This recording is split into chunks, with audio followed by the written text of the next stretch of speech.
I just broke free. I just got free. I've been captive. What is it with people and their desire to lock me behind things that don't open unless they unlock it? You know, it's weird. It's happened with that freako on the mountain. You know, the trouble that guy went to do what he did, you know, with the two-stroke gas and to wear out the battery and the batteries that he took as soon as my battery went dead and and then not hooking up the cables when, I mean, so much effort and locking that fucking gate. The EMTs had to cut the fucking shit. And then now the cops again.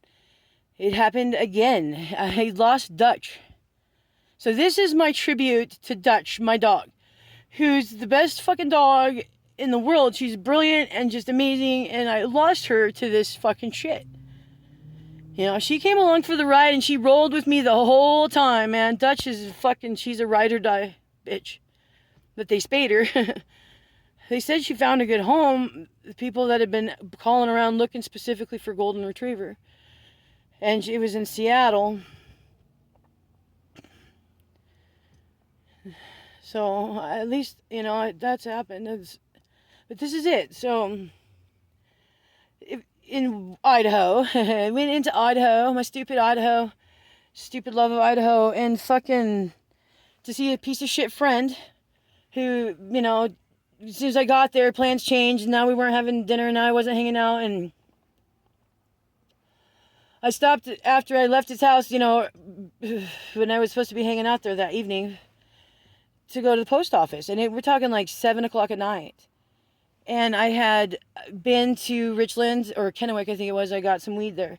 And I always get the paper bag and the receipt, and it's stapled shut. And the reason why I do this is because the Washington law, in order for you to transport marijuana and have it not be, you know, against the rules, against the law that they established, is you have to purchase it from the dispensary places. You know, they have to be licensed and all that stuff. And it must be in a paper sack, stapled with the name of the company on the outside, just like that. So I do this because that's what the law actually says. And so as a law-abiding pot purchasing person in Washington State, this is how I've always done it. And here in Washington, they pretty much just, you know, try to hand you the containers. They ask if you want it, you know, and a lot of people don't take it. And so you're carrying that out and put it in your pocket, and it gives Washington, they can actually, that's against the law. They could arrest you for possession. But they don't tend to do this, I've noticed. No, it seems to be pretty common. However, you go into Idaho, less than 20 minutes away, and the paper sack and receipt itself is considered drug paraphernalia. That's it. It can be opened and empty and no containers and no weed and nothing in there because you disposed of all of it, but you forgot to throw away the paper sack and the fucking receipt that's required by law to have in order to be legal in Washington State, not fucking 20 minutes away.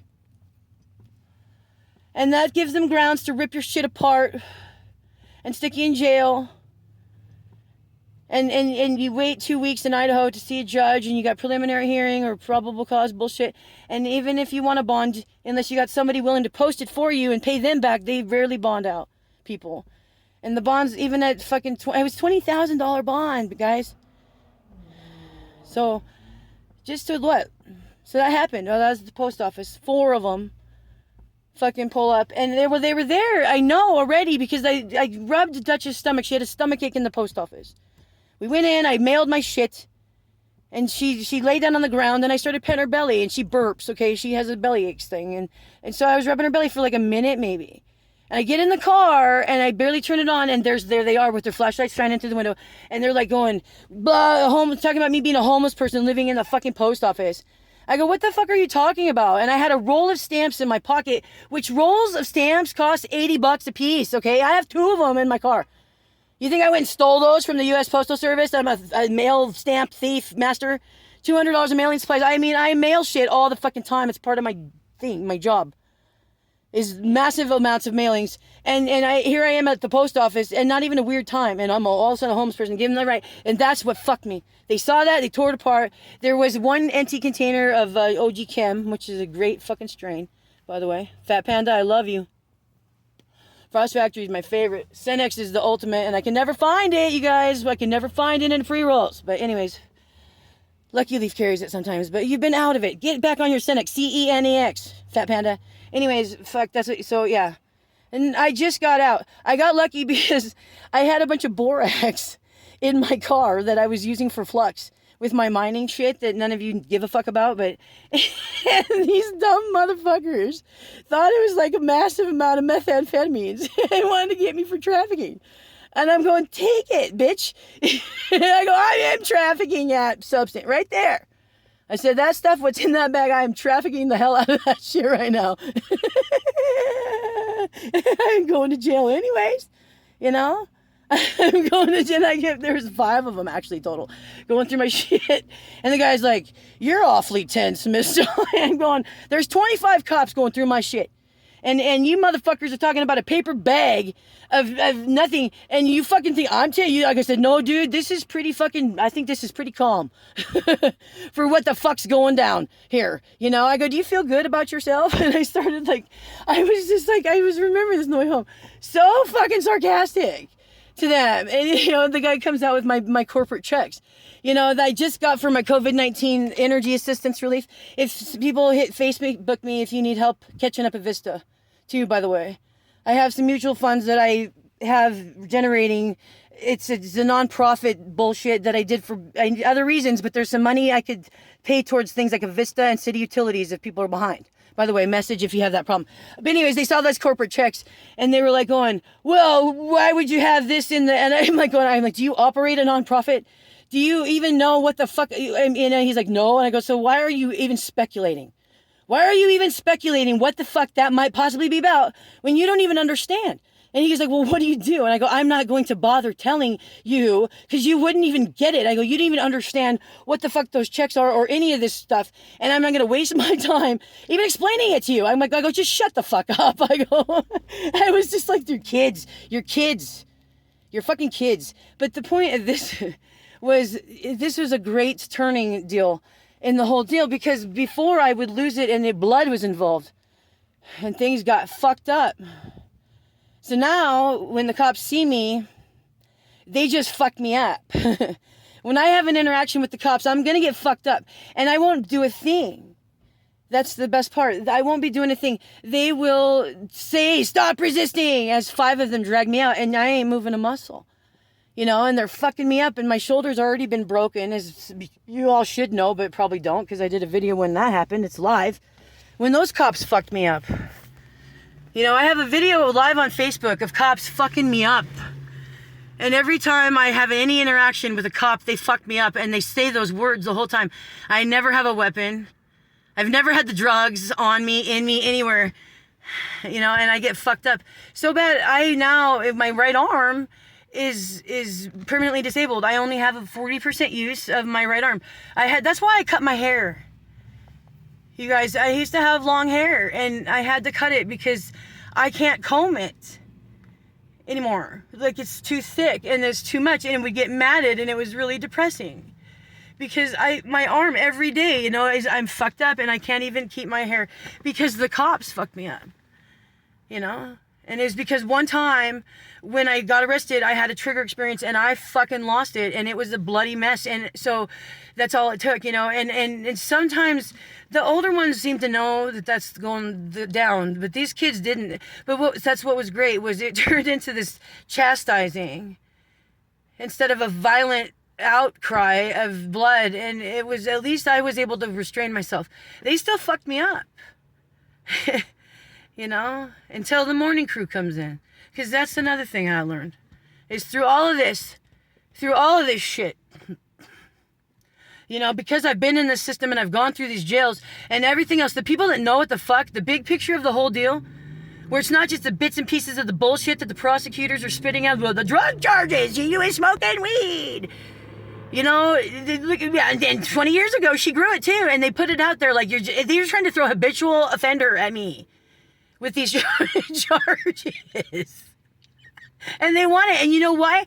Because they want to discredit me. And even my attorney fucking admitted it. He said it's about people hearing you, watching what they're doing, and they got to turn you into a piece of shit, he said, so people will just go, oh, it's just a piece of shit talking.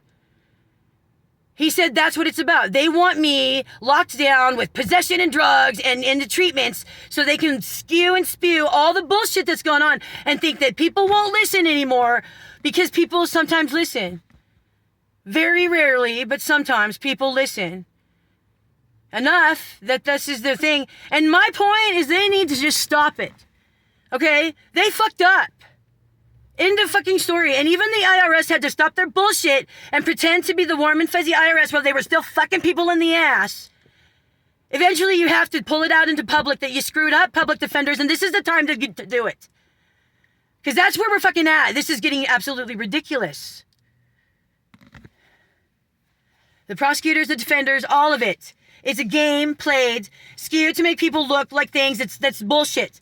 To fit a paradigm that's about nothing but advancing careers and give a fuck all about justice. And I'm not part of the system. You fucked up. And I fought the fight and I beat your ass, and that's why you're pissed off. But I'm not the piece of fucking shit that you want to call me that. Yes, I had a paper bag of marijuana empty that I had purchased in Washington. Empty paper bag with the receipt stapled to it as required by law in Washington. Yes, I had that in my fucking car when I came into Idaho.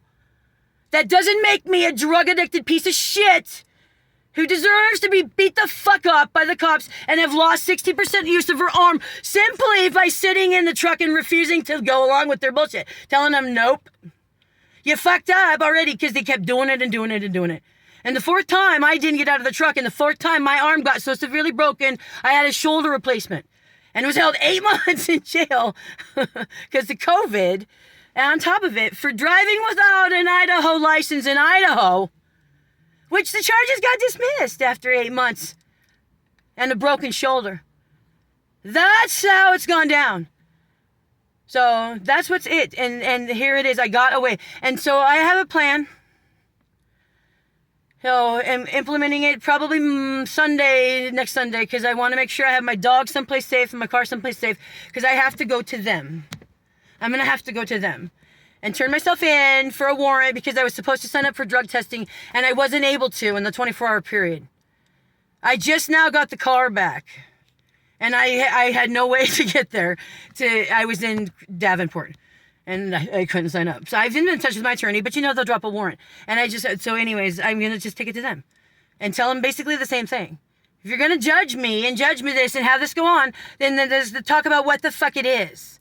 Not these, whatever code, Idaho code 642 on this day or about, because I'm a piece of shit and I don't really know and I want to cover my ass. Sean Stallings did knowingly, heretowit possess drug possession, and that's it.